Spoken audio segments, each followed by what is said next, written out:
ஆண்டவராகிய இயேசு கிறிஸ்துவின் கிருபையும் சமாதானமும் உங்கள் அனைவரோடும் கூட என்றென்றைக்கும் இருப்பதாகும். தலைப்பு: நான் உன்னை விட்டு விடுவதும் இல்லை, உன்னை கைவிடுவதும் இல்லை. புறம் கூறி கொண்டிருப்போம், பொறாமைப்பட்டு கொண்டிருப்போம். விட்டு விடு என்றால் கேட்க மாட்டோம். நமக்கு தெரியும் இதெல்லாம் தவறு என்று. தெரிந்தே செய்து கொண்டிருப்போம். நம்மை திருத்தும்படியாக ஒரு அடி அடிப்பார் கர்த்தர். ஒரு தண்டனை கொடுப்பார். அதை பெற்றவுடன் உட்கார்ந்து அழுவோம். ஐயோ ஆண்டவரே, ஆண்டவரே, ஆண்டவரே என்று கத்துவோம். அப்பொழுதும் நம் கண்ணீரை துடைப்பவர் அவர்தான். அடித்தாலும் அவர் எடுத்து அணைக்கிறவரும் அவர்தான். அப்படி நம்மை காப்பாற்றி தூக்கி எடுத்து எவ்வளவு அன்புள்ள ஆண்டவர். தாய் அன்பு மேலானது என்று சொல்வார்கள். தேவ அன்புக்கு ஒப்பிட்டு பார்க்கக்கூடிய அளவு எந்த அன்பும் இல்லை. அடித்தாலும் ஒரு தாய் தந்தைகளை கோபப்பட்டு அடித்தாலும் சற்று விலகி இருப்பார். ஆனால் கர்த்தர் என்ன, அவருடைய அன்பு மேலானது. அவரை போல அன்பு கொள்கிற தெய்வம் வேற எங்கும் இல்லை. எந்த மனிதனும் இல்லை, யாரும் இல்லை. கர்த்தரின் அன்பே மேலானது, பரிசுத்த அன்பது. அடித்தாலும் அரவணைத்து தாங்கி நம்மை காப்பாற்றுகிறார். இஸ்ரவேலர்களை கடும் கோபம் கொண்டு பாபிலோன் ராஜாவினிடத்தில் ஒப்பு கொடுத்தார். அதன் பின்பு அந்த தேசத்தை குறித்து கேட்கிறார்.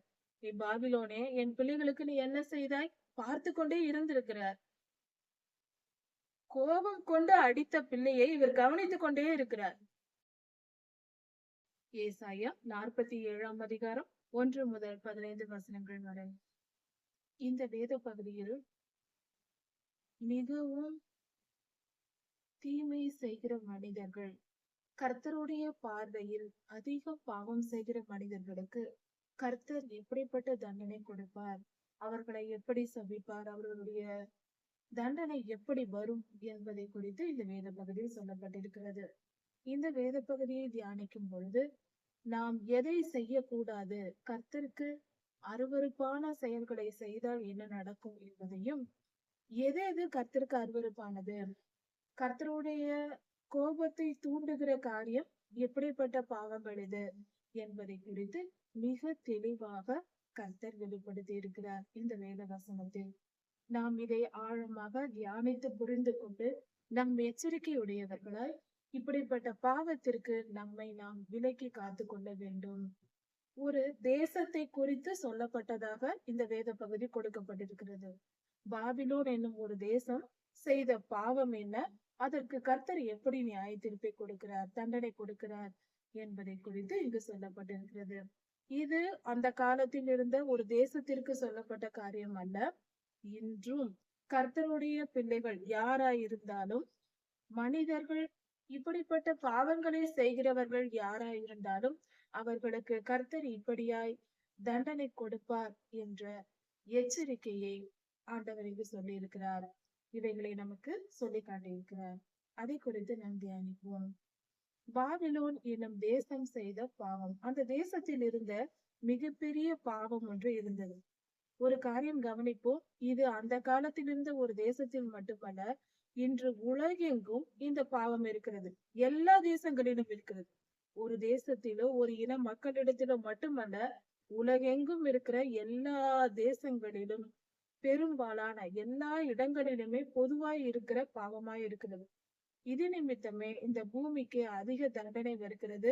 கர்த்தர் கோபம் கொண்டு பல இயற்கை சீற்றங்களையும் பல காரியங்களை அனுமதிக்கிறார்.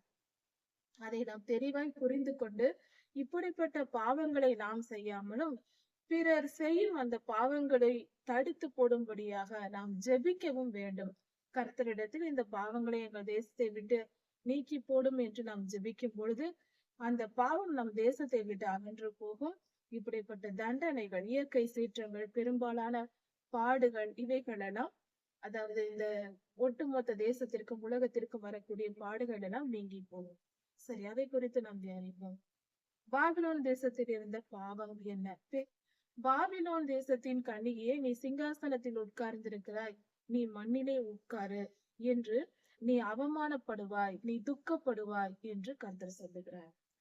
அவமானமும் சிறுமையும் மிகுந்த வேதனையும் உண்டாகும் என்று சொல்லுகிறார் இப்படிப்பட்ட பாவம் செய்கிறவர்களுக்கு. இதன் பொருள் என்ன? சற்று நாம் ஆழமாய் யோசிப்போம். அதாவது கர்த்தர் அருவருக்கிற அந்த பாவம் என்ன? அவர்கள் என்னதான் செய்தார்கள் அந்த காலத்தில்? இது 2500 வருடங்களுக்கு முன்பாக நடந்த சம்பவம்.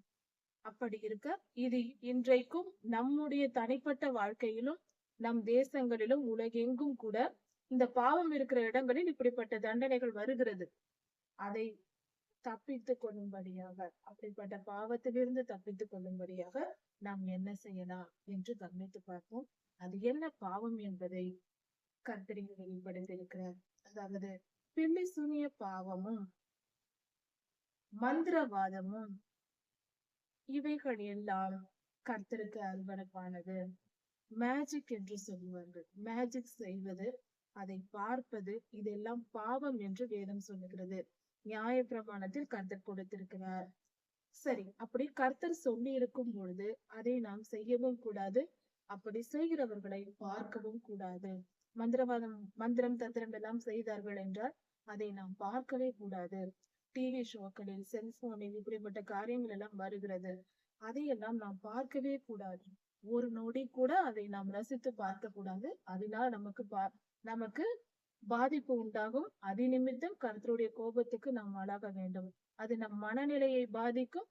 பின்பு நமக்கு கர்த்தரிடத்திலிருந்து நியாய தீர்ப்பை கொண்டு வரும். சரி, அது என்ன என்று நாம் தெளிவாய் பார்ப்போம். உலகத்தில் நடக்கிற ஒரு சில காரியங்கள் உண்டு. அதாவது சிலர், எங்கேயோ ஒரு சிலர், ஒரு குறிப்பிட்ட மக்கள் என்ன செய்கிறார்கள் என்றால், ஒரு காரியத்தை சாதிக்க வேண்டும் என்றால், தங்கள் வாழ்க்கையில் ஒரு காரியத்தை மிகவும் போராடி பார்க்கிறார்கள். ஒரு காரியத்தை சாதிக்க முடியவில்லை, அல்லது எதிரிகளை வீழ்த்துவதற்கு இந்த பில்லி சூனியம், மந்திரவாதம் போன்ற காரியங்களை பயன்படுத்துகிறார்கள். இதெல்லாம் பொல்லாத ஆவிகளின் செயல்கள். அந்த பொல்லாத ஆவிகளை பயன்படுத்தி எதிரிகளை வீழ்த்தி அதன் மூலம் தங்கள் வாழ்க்கையில் சாதித்துக் கொள்கிறார்கள். இப்படிப்பட்ட செயல்கள் பெரும்பாலும் அதிகமாய் பரவி கொண்டிருக்கிறது.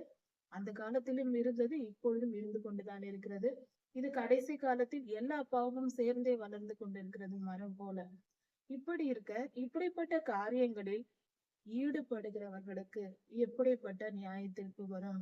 இங்கு வேதம் சொல்லுகிறது, பாபிலோன் என்னும் சுக செல்வியே, கல்தேயா என்னும் கன்னியே என்று சொல்லப்படுகிறது. அப்படி என்றால் இந்த பாவம் செய்கிற எல்லோருக்கும் பொருந்தும். அவர்கள் ஏன் இதை செய்கிறார்கள் என்றால், பெருமையை நிமித்தம் செய்கிறார்கள். என்னால் எதுவும் முடியும், என்னால் செய்ய முடியும். தெய்வ நம்பிக்கை இருக்காது அவர்களிடத்தில். கர்த்தருக்கு பயப்படுகிற பயம் இருக்காது. எனக்கு தேவையானதை நானே சாதித்துக் கொள்வேன்.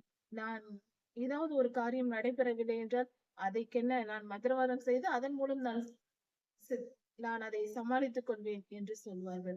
அதை நான் நினைப்பதை சாதித்துக் கொள்வேன் என்று சொல்வார்கள். அப்படி செய்வதனால் அவர்கள் வாழ்க்கையில் மிகவும் துன்பம் அடைவார்கள். ஆவிக்குரிய ரீதியில் அவர்கள் உள்ளம் துடியாய் துடித்துக் கொண்டிருக்கும். சமாதானம் என்பதற்கும் அவர்களுக்கும் சம்பந்தமே இருக்காது. அவர்களுடைய மனநிலை, அந்த மந்திரவாதம் செய்கிறவர்களாய் இருந்தாலும் சரி, அவர்களிடத்தில் போய் தங்கள் காரியங்களை செய்வதற்காக மந்திரவாதம் செய்கிற, அவர்களோடு சேர்ந்து இணைந்து செய்கிறார்கள் அல்லவா, அவர்களுக்கும் சரி, பணம் கொடுத்து இப்படியெல்லாம் செய்ய வைக்கிறார்கள். அப்படி செய்வதன் மூலம் அவர்கள் தனி மனித இருதயத்தில் சமாதானம் முதலில் போய்விடும். குடும்பத்தில் சமாதானம் இருக்காது, ஒற்றுமையான வாழ்க்கை இருக்காது. 2 காரியங்கள். மூன்றாவது, அப்படி அதிகமாய் பெருகி இருக்கிறவர்கள் தங்கள் வாழ்நாள் முடிவதற்குள் மிகுந்த துன்பத்தையும் துயரத்தையும் அடைவார்கள். அது வாயினால் சொல்ல முடியாத அளவுக்கு இருக்கும் அவர்களுடைய துன்பம். மனநிலை பாதிக்கப்படும். அதிகமாய் அவர்கள் மனம் பாதிக்கப்படும். அவர்களுக்கு சமாதானம் என்ற வார்த்தைக்கு எதிர்ப்பதம் என்ன இருக்கிறதோ அதுதான் அவர்களுக்கு வாழ்க்கையா இருக்கும். குழப்பம், பிரச்சனை, போராட்டம். ஒரு நிமிடம் கூட அவர்களால் தூங்க முடியாது. முதலில் தூக்கம் என்பதே இருக்காது. நிம்மதியா இருக்கிறவர்கள் அதிகமாய் தூங்குவார்கள். அடிக்கடி தூங்கலாம், எப்பொழுது படுத்தாலும் தூக்கம் வந்துவிடும் அல்லவா? ஆனால் இப்படிப்பட்ட காரியங்களில் ஈடுபடுகிறவர்கள் ஆவிக்குரிய பாதிப்பை அடைவதனால் அவர்களால் தூங்க முடியாது. மகா பெரிய வேதனையை அவர்கள் அனுபவிக்க நேரிடும். இப்படியெல்லாம் அனுபவித்தால் மட்டுமல்ல, இப்படிப்பட்டவர்கள் கர்த்தருடைய ராஜ்யத்தில் சேர்வதில்லை. கண்டிப்பாக போக முடியாது. அவர்கள் இந்த பாவத்தை செய்கிறார்கள் என்றால் மற்ற எல்லா பாவங்களுக்கும் உச்சகட்டம் தான் இது. மலை உச்சியில் ஏறுவது போல ஒரு பாவத்தை மலையாக கற்பனை செய்தால் அதன் உச்சிதான் இந்த பில்லி சூனிய பாவமும் இந்த மந்திரவாதங்களும். இதுதான் எல்லா பாவங்களின் உச்சகட்டம். பெருமையில் தொடங்கி பில்லி சூனியத்தில் முடியும். இது மகா பெரிய பாவமா இருக்கிறது. இஸ்ரவேலர்கள் இப்படி இருந்தால், இப்படி செய்தால் அவர்களை ஊரின் நடுவே கொன்றுவிட வேண்டுமே. கர்த்தரே கட்டளை கொடுத்திருக்கிறார். வேதாகமத்தில் இருக்கிறது நமக்கு. அந்த காலத்தில் 3000 வருடங்களுக்கு முன்பாக இப்படி செய்ய வேண்டும் என்றே கர்த்தர் கொடுத்தார். ஆனால் இஸ்ரவேலர்கள் அதை பின்பற்றவில்லை. பின்பற்றி இருந்தால் இந்த அளவுக்கு பாவம் வளர்ந்திருக்காமல் இருந்திருக்கலாம். இப்படிப்பட்ட பாவங்களுக்கு நம் வாழ்க்கையில் இடம் கொடுக்க கூடாது. இவர்கள் பெருமை உள்ளவர்களாய், ஏனென்றால் எல்லா காரியங்களையும் இப்படிப்பட்ட பிறருக்கு தீவினை செய்வது, யாராவது எதிர்த்து வந்தால் அவர்களை அழித்து விடுவது, குணமாக்கி விடுவது, இப்படிப்பட்ட காரியங்களை செய்து பிறருக்கு தீங்கு விளைவிக்கிறவர்களாய் இருப்பார்கள். இவர்கள் எல்லாவித இச்சைகளையும் நிறைவேற்றுவார்கள், எல்லாவித பாவங்களையும் செய்வார்கள். இது நிமித்தம் கர்த்தருடைய கோபம் அவர்களுக்கு வரும். அவர்கள் இன்னும் பல காரியங்களையும் செய்கிறார்கள். அவர்கள் பெருமை பிடித்தவர்களாய் இருப்பார்கள். பெருமையும் சுயநலமும் தான் அவர்கள் பிறரை அழிக்க, கொலை செய்ய, மனித உயிரை கொல்லவும் துணிந்தவர்களாய் இருப்பார்கள். இப்படிப்பட்ட காரியம் கர்த்தருக்கு அருவருப்பானது. இப்படி செய்கிறவர்கள் மேல் கடும் கோபம், கர்த்தருடைய கோபம் வரும். இப்படிப்பட்டவர்களுக்கு அவமானம் நேரிடும். அவர்களுடைய மரியாதை போகும். அவர்கள் அவமானப்படுவார்கள். அவர்களுடைய அக்கிரமங்கள் வெளிப்பட்டு அவமானப்படுவார்கள் என்று வேதம் சொல்லுகிறது. நான் ஒருவனையும் பாராமல் அவனுக்கு நீதியை சரி கட்டுவேன் என்று சொல்லுகிறார். எந்தவித சாக்கு போக்கும் இல்லாமல், கிருபை இல்லாமல் அவர்களுக்கு நீதிக்கு நான் சரி கட்டுவேன். இப்படிப்பட்ட பாவத்திற்கு கர்த்தர் கிருபை காட்டாமல், கிருபை செய்யாமல், இரக்கப்படாமல் அவர்களை நிச்சயம் நீதிக்குட்படுத்தி அவர்களுக்கு தண்டனை தருவேன் என்று சொல்லுகிறார். இது பாபிலோன் தேசத்துக்கு சொல்லப்பட்டது. ஒரு தனி மனித வாழ்க்கையில் இப்படி நடக்கும். பாபிலோன் தேசத்திற்கு ஏற்பட்ட இப்படிப்பட்ட பாவங்கள் செய்வதனால், பில்லி சூனியம், மந்திரவாதம் போன்ற காரியங்கள் செய்வதனால் இப்படி ஒரு தேசம் செய்தால் என்ன நடக்கும்? அந்த தேசம் அவமானப்படும். அந்த தேசம் சிறுமைப்படுத்தப்படும். அந்த தேசத்தின் செல்வாக்கு அழிந்து போகும். உலக தேசங்களின் மத்தியில் அந்த தேசம் அவமானப்படும். மற்றவர்களுக்கு வைத்திருக்கிற அந்த தேசத்தின் மேல் இருக்கிற மரியாதை அவர்களுக்கு போய்விடும். அது மட்டுமல்லாமல் மிகப்பெரிய தீங்கு நேரிடும். பொருளாதார பிரச்சனைகள் வரும். பணம், செல்வாக்கு எல்லாம் அழிந்து போகும். ஏனென்றால் பாபிலோன் தேசம் என்பது உலக நாடுகளிலேயே மிக சிறந்த நாடாக இருந்தது. உயர்ந்த செல்வாக்கான நாடாக இருந்தது. கல்தியா என்னும் சொல்லும் போது அதுவும் பாபிலோன் தேசம்தான். அந்த கல்தியா என்னும் அந்த நகரத்தை குறிப்பிடுது. பாபிலோன் நகரம் மிகவும் அழகுள்ள நகரம் என்று சொல்லப்பட்டிருக்கிறது. அவ்வளவு அழகாய் அந்த காலத்தில் இருந்திருக்கிறது. அவ்வளவு அழகான அந்த நகரம் அருவருப்பாய் தாழ்த்தப்பட்டு, சிறுமைப்படுத்தப்பட்டு, அவமானப்பட்டு போகும். அது தன் செழிப்பை இழந்து போகும். இப்படிப்பட்ட காரியங்களை கர்த்தரை ஏற்படுத்துவார். ஏனென்றால் அதில் பாவம் பொல்லாதது பெரியது. எங்கள் மீட்பருடைய நாமம் இஸ்ரவேலின் பரிசுத்தராகிய சேனைகளின் கர்த்தர் என்பது. கல்தியரின் குமாரத்தியே, நீ அந்தகாரத்தில் போய் உட்காரு, மறைந்து கொள், ஒளிந்து கொள் என்று கர்த்தர் சொல்லுகிறார். இனி நீ ராஜ்யங்களின் நாயகி என்று அழைக்கப்படுவதில்லை. நீ அழகுள்ள நகரம் என்று இனி சொல்லப்படுவதில்லை. நீ தாழ்த்தப்பட்ட இருளில் போய் உட்காரு என்று ஒரு பெண்ணை சொல்வது போல கர்த்தர் சொல்லுகிறார். ஒரு தேசமாய் இருந்தாலும், ஒரு நகரமாய் இருந்தாலும் அக்கிரமமும் பாவமும் செய்யும் பொழுது கர்த்தர் இப்படிப்பட்ட நிலையை ஏற்படுத்துவார். அதனால் தனி மனித வாழ்க்கையா இருந்தாலும், நாம இருந்தாலும் நமக்கும் இதுதான். கர்த்தர் அருவருக்கிற பாவத்தை செய்யக்கூடாது. கர்த்தருக்கு பிரியமில்லாத எந்த காரியத்தையும் நாம் செய்யக்கூடாது. கர்த்தர் சொல்லுகிறார். இது ஏன் கர்த்தர் இந்த இடத்துல சொல்லுகிறார் என்றால், இந்த சம்பவம் குறிக்கப்பட்ட காலம் இஸ்ரவேலர்கள் பாபிலோனுக்கு சிறைபிடிக்கப்பட்டு போயிருந்த காலம். அதாவது ஆண்டவராகிய இயேசு கிறிஸ்துவின் வருகைக்கு முன்பாக 500 வருடங்களுக்கு முன்பாக நடந்த சம்பவம். இன்றிலிருந்து 2500 வருடங்களுக்கு முன்பாக நடந்த சம்பவம். இஸ்ரவேலர்கள் எசேக்கியா ராஜாவின் குமாரனின் காலத்தில் பாபிலோன் ராஜா இஸ்ரவேலை கொள்ளையடித்து அதில் உள்ள எல்லா தேவாலயத்தில் உள்ள தங்கம், வெள்ளி, பொன் பாத்திரங்கள் எல்லாவற்றையும் எடுத்துக்கொண்டு, அது மட்டும் இல்லாமல் ஜனங்களை சிறைப்பிடித்துக் கொண்டு, அதாவது எருசலேமை பாழாக்கி இடித்து போட்டு, கொளுத்தி போட்டு, இப்படியெல்லாம் செய்துவிட்டு ஜனங்களை கொள்ளையடித்துக் கொண்டு, சிறைப்பிடித்துக் கொண்டு அடிமையாக கொண்டு போய்விட்டார். பாபிலோன் ராஜா செய்த செயல் இது. அங்கு போய் 70 வருடங்கள் இஸ்ரவேலர்கள் அடிமையாக சிறைப்பிடிக்கப்பட்டு இருக்கிறார்கள். இது ஏன் நடந்தது? இஸ்ரவேலின் தேவன் இதை அனுமதித்தார் இஸ்ரவேலருக்கு. ஏனென்றால் இஸ்ரவேலர்களை கர்த்தர் ஆசீர்வதித்து எருசலேமில் அவர் இஸ்ரவேல் தேசத்தில் வாழ வைத்திருந்தார். ஆனால் அவர்கள் கர்த்தருக்கு கீழ்ப்படியவில்லை. ஓய்வு நாளை பரிசுத்தமாய் ஆசரிக்கவில்லை. ஒரு நாள் அல்ல, இரு நாள் அல்ல, பல வருடங்கள், நூற்றுக்கணக்கான வருடங்கள் அவர்கள் கர்த்தருக்கு கீழ்ப்படியாமல் பல தலைமுறைகள் பாவம் செய்து கொண்டே வந்தார்கள். ஓய்வு நாள் அனுசரிப்பு ஒழுங்காய் இல்லை. எந்தவித கர்த்தருடைய கற்பனைகளையும் கட்டளைகளையும் கை கொண்டு ஜனங்கள் நடக்கவில்லை. மிகுந்த பாவம் செய்தார்கள். அவர்கள் ஓய்வை அனுசரிக்காததினால் தேசம் ஓய்ந்திருக்கும்படி ஓய்வு நாளை அனுசரிக்க தவறிய 70 வருடங்களை அதற்கு ஈடாக கர்த்தர் 70 வருடம் அந்த இஸ்ரவேல் தேசத்தில் இவர்கள் இல்லாதபடிக்கு தேசம் ஓய்வை அனுபவிக்கும்படிக்கு தேசம் ஓய்ந்து கிடக்கட்டும் என்று ஜனங்களை பாபிலோனுக்கு அடிமையாக ஒப்பு கொடுத்தார். இவர்கள் செய்த பாவத்திற்கு கோபம் கொண்டு கர்த்தர் தண்டனையாக பாபிலோனிடத்தில் ஒப்பு கொடுத்தார், பாபிலோன் ராஜாவினிடத்தில். இது எப்படி நடக்கும் என்றால், இஸ்ரவேலர்களை கர்த்தர் எப்பொழுதும் பாதுகாத்து வருகிறார், நம்மை பாதுகாப்பது போல. ஆனால் நாம் பாவம் செய்யும் போது நம் பாதுகாப்பை அவர் எடுத்து விடுவார். நம் பாதுகாப்பின் கர்த்தர் நம்மை பாதுகாப்பதினால் தான் நாம் வாழ்ந்து கொண்டிருக்கிறோம். நாம் பாவம் செய்தால் கர்த்தர் நம் பாதுகாப்பை எடுத்து விட்டார், அவர் விலகி விட்டார். பொல்லாதவனுக்கு கொண்டாட்டம், அவன் நம்மை பாடாய்படுத்துவான். இதுதான் நடந்து கொண்டிருக்கிறது. நாம் செய்த பாவத்தின் நிமித்தமாய் அவன் நம்மை கொண்டாடுகிறான். நம்மை கொடுமைப்படுத்தி சித்திரவதைப்படுத்தி அவன் கொண்டாடி கொண்டிருக்கிறான். இன்றும் இதான் நடக்கிறது, அன்றும் அதான் நடந்தது இஸ்ரவேல் தேசத்திற்கு. ரெண்டும் ஒன்றுதான். அன்று நடந்தது என்று கதை போல படிக்க கூடாது. இன்று நம் வாழ்க்கையிலும் இது நடந்து கொண்டிருக்கிறது. இஸ்ரவேலர்கள் செய்த பாவத்தின் நிமித்தம் பாபிலோன் ராஜாவினிடத்தில் ஒப்பு கொடுத்தார். அவர்கள் 70 வருடம் இவர்கள் அனுசரிக்க தவறிய ஓய்வு நாட்களை இஸ்ரேல் தேசம் அனுபவித்தது. இவர்கள் போய் சிறைப்பிடிக்கப்பட்டு பாபிலோனில் இருந்தார்கள். அதைதான் கர்த்தர் சொல்லுகிறார், நான் என் ஜனத்தின் மேல் கடும் கோபம் கொண்டேன், அதனால் என் ஜனங்களை உன்னிடத்தில் நான் ஒப்பு கொடுத்தேன். என் ஜனங்கள் மேல் கோபப்பட்டு நான் ஒப்பு கொடுத்தேன். ஆனாலும் நீ என்ன செய்திருக்க வேண்டும்? என் ஜனங்களின் மீது இரக்கம் காட்டியிருக்க வேண்டும். நீ என்ன செய்தாய்? அந்த கோபம், கர்த்தருடைய கோபம் தீர்ந்தது. ஜனங்கள் அங்கு பாடாய் அனுபவித்தார்கள். இஸ்ரவேலர்கள் பாபிலோனில் மிகவும் துன்பப்பட்டு சிறைப்பிடிக்கப்பட்டு இருந்த காலத்தில் மிகவும் துன்பத்தை அனுபவித்தார்கள்.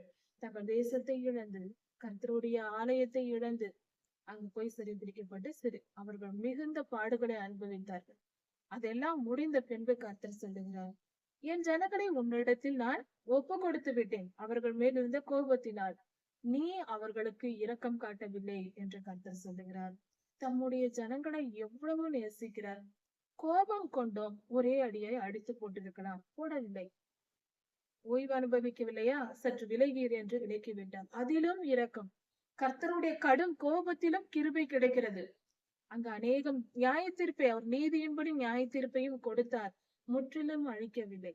பாபிலோனில் சிறைப்பிடித்துக் கொண்டு போகப்பட்டார்கள். கொடுமையை அனுபவித்தாலும் உயிர் இருந்தது அவர்களுக்கு. அதனால்தான் இன்று நாம் வாழ்ந்து கொண்டிருக்கிறோம். இன்றும் கூட நம்முடைய வாழ்க்கையில் நாம் செய்யும் பாவங்களுக்கு கர்த்தர் நியாய தீர்ப்பை கொடுக்கிறார். வியாதிகள், பாடுகள், பிரச்சனைகள், போராட்டங்கள், மிகுந்த உபத்திரவங்கள் எல்லாவற்றையும் அனுபவிக்கிறோம். கர்த்தர் அனுமதிக்கிறார் நம் வாழ்க்கையில். ஆனால் யோசித்து பாருங்கள், எவ்வளவுதான் நம்மை அடித்தாலும், அவருடைய நீதியின் நிமித்தம் நம்மை ஒப்பு கொடுத்தாலும், தீயவர்களிடத்தில் ஒப்பு கொடுக்கிறார், அவர்தான் ஒப்பு கொடுக்கிறார். ஒப்பு கொடுத்தாலும் அதிலும் ஒரு கரம் நம்மை காப்பாற்றுகிறது. அந்த கரம் நம்மை பிடித்து கொண்டே இருக்கிறது. நம் கண்ணீரின் மத்தியில் நமக்கு நியாய தீர்ப்பை கொடுத்தாலும், நாம் கண்ணீர் விடும் பொழுது அந்த கண்ணீரை துடைப்பதற்கென்று அவருடைய திருக்கரங்கள் நம் முகத்தை ஏந்தி கொண்டிருக்கு. இது இப்படிப்பட்ட அன்பு. கர்த்தர் சொல்லுகிறார், ஒரு முறை அல்ல, பல முறை அல்ல, நம்மை எச்சரித்துக் கொண்டே இருப்பார். இதை செய்யாதே, இதை செய்யாதே, இது பாவம், தவறு என்று சொல்லிக் கொண்டே இருப்பார். நாம் சிறு பிள்ளை போல் அடங்க மாட்டோம், செய்து கொண்டே இருப்போம். எதை செய்தாலும், எந்த பாவமாய் இருந்தாலும், என்னால் முடியவில்லை சுவாமி, இன்று ஒரு நாள் மட்டும், இன்று ஒரு நாள் மட்டும் என்று எத்தனையோ பாவங்கள் உலகில் இருக்கிறது. எதையாவது ஒன்று பிடித்துக் கொண்டிருப்போம், விட மாட்டோம். தினந்தோறும் வேதம் வாசி என்றால் வாசிக்க மாட்டோம், போய் பேசிக் கொண்டிருப்போம், புறம் கூறிக்கொண்டிருப்போம், பொறாமைப்பட்டு கொண்டிருப்போம். விட்டு விடு என்றால் கேட்க மாட்டோம். நமக்கு தெரியும் இதெல்லாம் தவறு என்று, தெரிந்தே செய்து கொண்டிருப்போம். நம்மை திருத்தும்படியாக ஒரு அடி அடிப்பார் கர்த்தர், ஒரு தண்டனை கொடுப்பார். அதை பெற்றவுடன் உட்கார்ந்து அழுவோம். ஐயோ ஆண்டவரே, ஆண்டவரே, ஆண்டவரே என்று கத்துவோம். அப்பொழுதும் நம் கண்ணீரை துடைப்பவர் அவர்தான். அடித்தாலும் அவர் எடுத்து அணைக்கிறவரும் அவர்தான். அப்படி நம்மை காப்பாற்றி தூக்கி எடுத்து எவ்வளவு அன்புள்ள ஆண்டவர். தாய் அன்பு மேலானது என்று சொல்வார்கள். தேவ அன்புக்கு ஒப்பிட்டு பார்க்கக்கூடிய அளவு எந்த அன்பும் இல்லை. தாய் அன்பு இந்த உலகத்தில் இருக்கிற எல்லா அன்பை விட தாய் அன்பு தான் பெரியது. ஆனால் அது கூட கர்த்தருடைய அன்போடு ஒப்பிடக்கூடாது. அதுவும் மிக தாழ்வானது. அவ்வளவு அன்புடையவர் ஆண்டவர். அடித்தாலும் ஒரு தாய் தன் பிள்ளைகளை கோபப்பட்டு அடித்தாலும் சற்று விலகி இருப்பார். ஆனால் கர்த்தர் என்ன, அவருடைய அன்பு மேலானது. அவரை போல அன்பு கொள்கிற தெய்வம் வேற எங்கும் இல்லை. எந்த மனிதனும் இல்லை, எந்த தெய்வமும் இல்லை, யாரும் இல்லை. கர்த்தரின் அன்பே மேலானது, பரிசுத்த அன்பது. அடித்தாலும் அரவணைத்து தாங்கி நம்மை காப்பாற்றுகிறார். இஸ்ரவேலர்களை கடும் கோபம் கொண்டு பாபிலோன் ராஜாவினிடத்தில் ஒப்பு கொடுத்தார். அதன் பின்பு அந்த தேசத்தை குறித்து கேட்கிறார். நீ பாபிலோனே, என் பிள்ளைகளுக்கு நீ என்ன செய்தாய்? பார்த்து கொண்டே இருந்திருக்கிறார். கோபம் கொண்டு அடித்த பிள்ளையை இவர் கவனித்துக் கொண்டே இருக்கிறார். பாபிலோனியர்கள் என்ன செய்கிறார்கள்? என் பிள்ளைகளை நோக்கி என்ன செய்து கொண்டிருக்கிறார்கள்? என் பிள்ளைகள், என் ஜனங்கள் என்ன துன்பப்படுகிறார்கள் என்று பார்த்து கொண்டே இருந்திருக்கிறார். பார்த்ததினால்தான் கேட்கிறார். நான் கடும் கோபம் கொண்டு என் ஜனங்களை கொடுத்தேன். நீ என்ன செய்தாய்? இரக்கம் காட்டாமல் முதிர் வயது உள்ளவர்களின் மேல் உன் நுகத்தை பாரமாக்கி வயதானவர்களை எல்லாம், முதிர் வயதானவர்களை எல்லாம் கொடுமைப்படுத்தி அதிகமாய் வேலை வாங்கினாய். கொஞ்சம் கூட ஈவிரக்கம் இல்லாமல் செய்தாய் என்று கர்த்தர் சொல்லுகிறார். நான் எப்பொழுதும் உயர்ந்தே இருப்பேன். பாபிலோன் பலத்தது, வலுவடைந்தது. அது நிமித்தமாகவே இஸ்ரவேலை ஆளுகை செய்தது அல்லவா? கர்த்தர் சொல்லுகிறார், நீ இப்பொழுது இருக்கிறது போலவே எப்பொழுதும் பலமாய் இருப்பாய், உயரத்தில் இருப்பாய், உயர்ந்தே இருப்பாய். நான் தான் நாயகி என்று நினைத்து கொண்டு, அப்படி உனக்குள்ளே நீ சொல்லிக் கொண்டு என் ஜனங்களை நீ கொடுமைப்படுத்தினாய். இந்த காரியங்களை நினைக்காமலும் இதன் முடிவு என்ன ஆகும் என்பதை உணராமலும் நினையாமலும் போனாய். இதன் பின்பு என்ன நடக்கும், இதன் முடிவு என்ன என்பதை நினைக்காமல் போனாய். நான் அவர்களை காப்பாற்றுவேன் என்பதை நீ மறந்து போனாய். முதிர் வயதானவர்களையும் கொடுமைப்படுத்தி சித்திரவதை செய்திருக்கிறார்கள். கடுமையான வேலையை வாங்கியிருக்கிறார்கள். நுகத்தை வைத்தாய் என்றால் கடுமையாய் வேலை வாங்கியிருக்கிறார்கள். வயதானவர்களை கூட. இப்பொழுதும் சுகசெல்வியே, சுகசெல்வி, எப்பொழுதும் பாபிலோன் தேசம், அதாவது துன்மார்க்கர், பாபிலோன் தேசம் அன்றல்ல, தீயவர்கள், பொதுவாய் தீயவர்கள், அவர்கள் மனதில் என்ன எண்ணம் என்றால், சுகசெல்வி, நான் எப்பொழுதும் இப்படிதான் இருப்பேன், எப்பொழுதும் ஆரோக்கியமாய் இருப்பேன், எப்பொழுதும் செல்வத்தோடு இருப்பேன், எப்பொழுதும் நான் தான் உயர்ந்தவன், என்னை போல யாரும் இல்லை என்ற எண்ணம் அவர்களுக்கு இருக்கும். அதனால்தான் அவர்கள் துன்மார்க்கமே பெருகுகிறது. இப்படி அவர்கள் நினைத்து கொண்டுதான் எல்லா காரியங்களையும் செய்கிறார்கள். இவர்களுக்கு நம் எதிரிக்கு, அதாவது நம்மை எதிரியாய் நினைக்கிறார்கள் அல்லவா? நமக்கு வந்த நிலை அவர்களுக்கு வரும் என்ற எண்ணமே அவர்களுக்கு இருக்காது. எனக்கு ஒன்றுமே வராது, அவர்கள் தான் துன்பப்பட்டு கொண்டு கிடக்கிறார்கள், அவர்கள் தான் தாழ்ந்து போய் கிடக்கிறார்கள், அவர்கள் தான் வியாதியோடு இருக்கிறார்கள், எனக்கு ஒன்றுமே வராது என்ற எண்ணம் துன்மார்க்கருக்கு இருக்கும். ஏனென்றால் அவர்களுக்கு கர்த்தருக்கு பயப்படுகிற பயம் இல்லை, கர்த்தர் அடிப்பார் என்ற உணர்வு இல்லை. அதனால் அவர்கள் அதிகமாய் சுகசெல்வியாய், நான் தான், எனக்கு நிகரானவர் ஒருவரும் இல்லை, என்னை தவிர உயர்ந்தவர் யாரும் இல்லை, நான் விதவையாவதும் இல்லை, சந்தானம் இல்லாமல் போவதும் இல்லை என்று சொல்லப்பட்டிருக்கிறது. அப்படி என்றால் ஒரு திருமணமான பெண்ணுக்கு ஒரு மரியாதை என்னவென்றால், கௌரவம் என்றால், கணவரோடு இணைந்து விதவையாகாமல் சுமங்கலியாய் வாழ்வதும் பிள்ளைகளோடு இருப்பதும் தான் மரியாதை. அதுதான் சிறப்பான வாழ்க்கை. அதை தான் எல்லாரும் விரும்புவார்கள். அப்படி என்றால் ஒரு தேசத்திற்கு என்று பார்க்கும் பொழுது, இந்த தேசம் அசைக்கப்படுவதில்லை, செல்வாக்குள்ள தேசம், எனக்கு எந்த தீங்கும் வராது, நான் இப்படியே இருப்பேன், என்னை அழிப்பார் யாரும் இல்லை, எனக்கு தீங்கு செய்ய யாராலும் முடியாது, எனக்கு எல்லாம் வெற்றியாக தான் முடியும், என்னை எதிர்த்து நிற்க ஆளே இல்லை என்ற எண்ணம் ஒரு தேசத்திற்கும் இருக்கக்கூடாது, எந்த ஒரு தனி மனிதனுக்கும் இருக்கக்கூடாது. அப்படிப்பட்ட எண்ணம் கொண்டவர்கள் அழிந்து போவார்கள். அப்படியெல்லாம் நீ நினைத்துக் கொண்டிருக்கிறாய் அல்லவா? துன்மார்க்கரை பார்த்து கர்த்தர் கேட்கிறார். எனக்கு நிகரானவர் யாரும் இல்லை. நான் தான் உயர்ந்தவர் என்று நினைத்துக் கொண்டிருக்கிறாயா? நான் சொல்வதை கேள் என்று கர்த்தர் சொல்லுகிறார். ஒரே நாளில் சந்தான சேதமும் விதவை இருப்பும் உனக்கு வரும் என்று சொல்லுகிறார். ஒரே நாளில் தேசத்தில் மிகப்பெரிய தீங்கு வரும் என்று கர்த்தர் சொல்லுகிறார். ஒரு தேசமானது ஒரு தேசம் மிகவும் பெருமை கொண்டிருக்கிறது, அல்லது ஒரு மனிதன் மிகவும் பெருமை கொண்டிருக்கிறான். எனக்கு நிகர் யாரும் இல்லை, நான் தான் எல்லாம் என்று சொல்லிக் கொண்டிருந்தால், ஒரே நாளில் அவன் அவன் எதன் மேல் நம்பிக்கை வைத்திருக்கிறானோ அதெல்லாம் அழிந்து போகும். அவன் செல்வாக்கு, பேர், புகழ், பணம், அந்தஸ்து, பணம், பலம், நல்ல பெயர், கெட்ட பெயர், எல்லா பெயரும் ஒன்றுமில்லாமல் போகும், அழிந்து போகும். ஒரே நாளில் நடக்கும். சடிதியாய் துன்மார்க்கருக்கு அழிவு வரும் என்று வேதம் சொல்லுகிறது. துன்மார்க்கருக்கு வரும் அழிவு மெதுவாய் வராது, சடிதியாய் வரும், திடீரென்று. அப்படி வரும் கர்த்தர் சொல்லுகிறார். அவர்களை அழித்து போடுவார். உன் துன்மார்க்கத்தில் நீ திட நம்பிக்கையாய் இருந்து பில்லி சூனியம் செய்வதிலும் மந்திரவாதம் செய்வதிலும் மிகுந்த நம்பிக்கையாய் இருந்து என்னை பார்க்கிறவர் ஒருவரும் இல்லை என்றாய். என்னை யாரும் பார்க்கவில்லை, நான் செய்வது யாருக்கும் தெரியாது, நான் ரகசியமாய் செய்கிறேன் என்று நீ நினைத்துக் கொண்டிருக்கிறாய். உன் ஞானமும் உன் அறிவும் உன்னை கெடுத்தது. ஒரு மனிதனுடைய உலக அறிவு அறிவு என்றால் உலகத்தை பற்றிய அறிந்து கொள்ளுதல், கல்வி கற்றல், மற்ற காரியங்கள், ஞானமாய் புத்திசாலித்தனமாய் செயல்படுவது அறிவு என்று சொல்லப்படுகிறது. ஞானம் என்றும் சொல்லப்படுகிறது. பொல்லாத ஆவிகளை பற்றின ஞானம் அறிந்தவர்கள் இந்த பில்லி சூனியம் செய்கிறவர்கள், இந்த மந்திரவாதம் செய்கிறவர்கள். ஞானமும் உன் அறிவும் உன்னையே கெடுத்தது. நீ எதையெல்லாம் பெரிய திறமை, எனக்கு எல்லாம் தெரியும் என்று நினைத்துக் கொண்டு உன்னை ஞானி என்று எண்ணி நீ எதை செய்கிறாயோ, பிறருக்கு நீ எந்த தீங்கை செய்கிறாயோ அதே தீங்கு உனக்கு வரும் என்று கர்த்தர் சொல்லுகிறார். நான் தான் பெரியவன் என்று உன்னை உயர்த்தினாய். நீ பிறருக்கு செய்த தீமை, உன் மந்திரவாதங்களும் உன் பில்லி சூனியங்களும் உனக்கே செயல்படும் என்று கர்த்தர் சொல்லுகிறார். அதனால் தீங்கு வரும் உனக்கு. அது எங்கே இருந்து வரும் என்று உனக்கே தெரியாது என்று கர்த்தர் சொல்கிறார். நீ அறியாத இடத்திலிருந்து உனக்கு தீங்கு வரும். நீ எதிர்பாராத இடத்திலிருந்து உனக்கு தீங்கு வரும். நீ அதை நிவர்த்தி ஆக்க மாட்டாய். அதை நீ சரிப்படுத்த முடியாது. நீ அறியாதபடிக்கு, நீ புரிந்து கொள்ள முடியாதபடிக்கு திடீரென்று பாழ்கடிப்பு வரும், திடீரென்று அழிவு வரும். நீ சிறு வயது முதல், நீ சிறிய பிள்ளையாய் இருக்கும் பொழுதிலிருந்து நீ கற்றுக்கொண்டிருந்த அந்த பில்லி சூனியங்களும் மந்திரவாதங்களையும் பிடித்து கொண்டு நில்.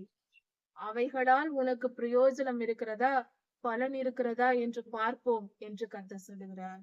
இந்த பாவத்தை செய்து கொண்டு நான் இப்பொழுது நியாய தீர்ப்பு கொடுக்கிறேன் உனக்கு, நீ செய்த பாவத்திற்கு. அதே வித்தைகளை வைத்து நீ உன்னை தப்பிவித்துக் கொள், பார்க்கலாம் என்று கர்த்தர் சொல்லுகிறார். நீ பிறருக்கு பில்லி சூனியம் செய்து தீமை செய்தாய் அல்லவா? பிறருக்கு எல்லா தீங்கையும் செய்தாய் அல்லவா? நீ அறியாத இடத்திலிருந்து உனக்கு தீமை வரும், திடீரென்று வரும், உனக்கே தெரியாமல் வரும். உன் வித்தைகளை எல்லாம் காட்டு, பார்க்கலாம் என்று கர்த்தர் சொல்லுகிறார். தப்புவித்துக்கொள், உன் திறமையை வைத்து தப்புவித்துக்கொள், பார்க்கலாம் என்று சொல்லுகிறார். அவர் பெரியவர், அவருக்கு மிஞ்சி யாரால் செயல்பட முடியும்? அவர் அடித்தால் வேறு யார் காப்பாற்ற முடியும்? யாராலும் முடியாது. கர்த்தரின் கரம் உயர்த்தப்பட்டு ஒரு மனிதனை அவர் அடித்தால் வேறு யார் வந்து அவனை காப்பாற்ற முடியும்? இருதயத்தில் துணிகரம் கொள்ளக்கூடாது. கர்த்தருக்கு பயப்படுகிற பயம் தேவை எல்லா மனிதர்களுக்கும். உன் வித்தைகளினால் உன்னால் தப்பித்துக் கொள்ள முடியாது நான் கொடுக்கும் அடிகளில் இருந்து. உன் திரளான யோசனைகளினால் நீ இளைத்து போனாய். அதிகமா யோசித்து யோசித்து திட்டமிட்டு பிறரை கெடுத்து நீ சோர்ந்து போனாய் என்று கர்த்தர் சொல்லுகிறார். தீமை செய்கிறவர்கள் திட்டமிட்டுக் கொண்டே இருப்பார்கள், யாரை எப்பொழுது தீமை செய்யலாம், யாருக்கு என்ன செய்யலாம் என்று. அதனால் நீ இளைத்து போனாய், சோர்ந்து போனாய் என்று சொல்லுகிறார்.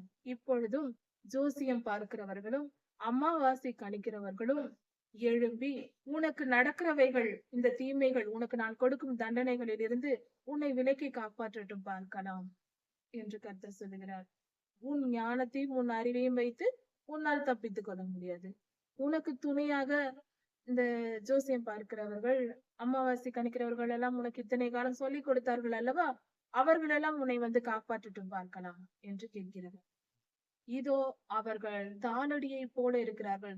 இத்தனை காலம் உனக்கு துணை செய்த அமாவாசை கணிக்கிறவர்கள், ஜோசியம் பார்க்கிறவர்கள், பில்லி சூனிய வேலை செய்கிறவர்கள், மந்திரவாதம் செய்கிறவர்கள் எல்லாம் உன்னை காப்பாற்ற முடியாது. அவர்கள் எல்லாம் தாளடியைப் போல இருக்கிறார்கள். தாளடி என்றால் விவசாய நிலத்தில் நெல், கோதுமை போன்றவை எல்லாம் அறுவடை முடிந்த பின்பு இரண்டாவது முறையாக அந்த செடிகளில் இருக்கிற 1, 2 தானியங்கள் ஏதாவது இருக்கும் என்று இரண்டாவது முறையாக அடிப்பார்கள். முதல் முறை அடித்துவிட்டு இரண்டாவது முறையாக அடிக்கும் பொழுது அதில் பதர் போன்றவைகள் வெளியே வரும். அதை நெருப்பிட்டு கொடுத்து விடுவார்கள். அதில் நல்ல தானியங்களை எடுத்துவிட்டு ஆகாதவற்றை நெருப்பிலிட்டு எரித்து விடுவார்கள். அது போல பதர் போல அவர்கள் அக்கினிக்கு இரையாவார்கள். அக்கினி அவர்களை பட்சித்து போடும். அப்படி என்றால் மிகுந்த துன்பத்திற்கு ஆளாவார்கள் என்று பொருள். அவர்கள் உயிரை அக்கினி ஜுவாலையில் இருந்து அவர்களால் காப்பாற்றிக் கொள்ள முடியாது. ஜோசியம் பார்க்கிறவர்களும், மந்திரவாதம் செய்கிறவர்களும், பில்லி சூனியம் செய்கிறவர்களும் அக்கினி ஜுவாலைக்கு உட்பட்டவர்கள் போல மிகுந்த துன்பத்தை அடைந்து, மிகுந்த துயரத்தை அடைந்து மரணம் அடைவார்கள். அதிலிருந்து அவர்களால் தப்பிக்க முடியாது.